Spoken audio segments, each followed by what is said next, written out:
Want to create videos with narratives that actually engage with audiences? Then you are watching the right video, because in this video, I'm going to share 3 easy steps that you can take to make all the video stories you're doing more engaging.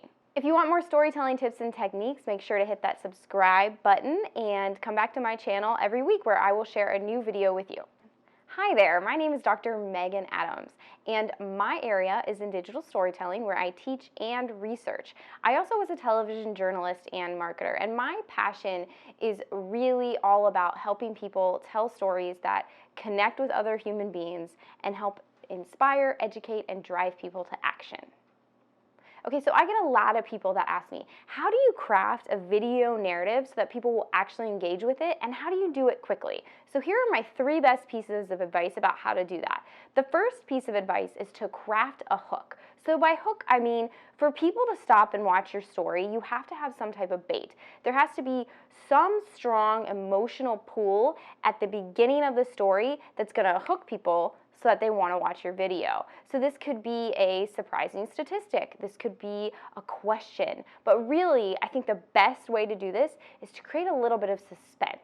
And so really, any fact pattern that you want to share, any story that you have, you really want to make sure that you have some bait so that people are going to watch the rest of the story. And this is different than if you're crafting a linear story or a story that you know people are going to read from page to page. A video story is different because you might drop them in the middle. You might start that at the end and bring them way back to the beginning. So there are many ways that you can do this, but it's really important that when you craft your narrative, you actually have a hook. My second tip is to create some suspense. So as I mentioned, once you get people's attention, once you have a really strong hook or a piece of bait, you want to start raising some questions and answering them. And there's a great video out there by Ira Glass where he tells a story right in the moment, and I'm going to try and recreate it for you. But he says, you're in the house and it's unbelievably quiet. It's just so quiet. And this girl, she got out of bed. She put her feet on the floor, walked down the stairs. It's just really quiet. So you can see what I did right there was I created some suspense. It's really a boring fact pattern, like somebody's getting out of bed and the house is quiet. But what I've done is create some suspense, so you want to know what's going to happen to this woman who got out of bed. And so that is one tactic that you can use and that you'll want to continue doing. Any really strong video anecdote is constantly raising questions and answering them, and it's building momentum as it does that, so it's going to string your viewer along, which again is a little bit different than if you're writing an argument in a paper. Okay, and my third piece of advice, and this also comes from Ira Glass, and it is that every good story has 2 parts, an anecdote and a reflection. And your anecdote is that fact pattern that I just told you, built in with suspense. It's your hook, it's your bait, it's just a really interesting story, right? So you hook your viewers, you create suspense, you pull them in with some emotional connection, and you've got them. And you have this great story. But have you ever had the experience where maybe you've done this? I know this has happened to me when I watched a movie, where you watch the entire movie and you're just on the edge of your seat, and then at the end, it means absolutely nothing. And you're like, well, why did I just waste 2 hours of my day, right?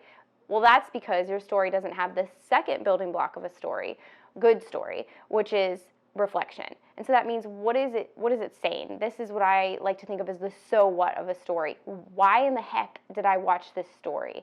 And so a really great moving story is going to have those two parts are going to be really strong.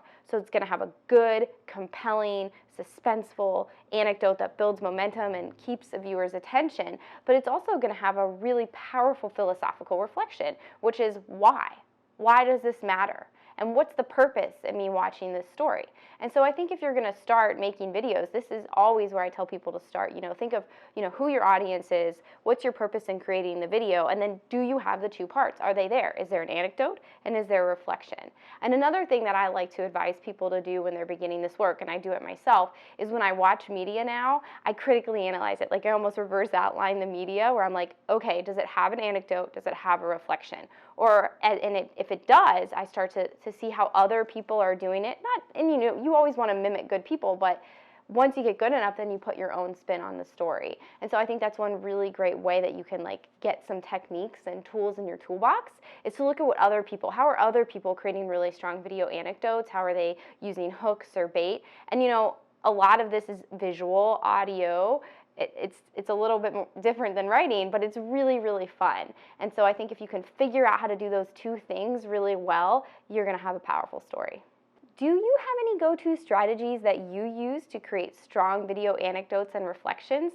Share them in the comments below. Or maybe you have a great example of a strong video story that represents a really good anecdote and a reflection. Share that in the comments below and tell me what you love about it, because I love to find new artists and creators, and I'm really excited to grow in community with you.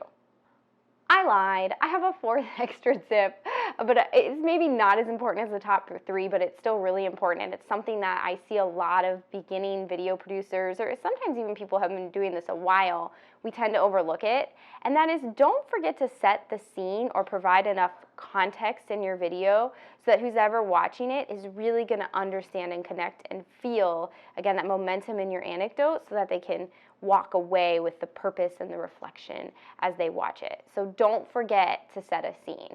One of the easiest ways to do this is to make sure you shoot what's called an establishing shot. So if you're inside someone's home, take us outside of it for a little bit if we need to. Help us really feel a scene. Take us back to that place with you and help us feel like we're there in video format. So don't forget that. If you like these tips that I've shared with you, please come on over to Facebook and join my group called Sisters in Storytelling, aka SIS, where you can join women all over the world who are working together to create better stories. If you value this content, please also like and subscribe to my page, where I'm going to be sharing new videos every week about how you can become a better storyteller.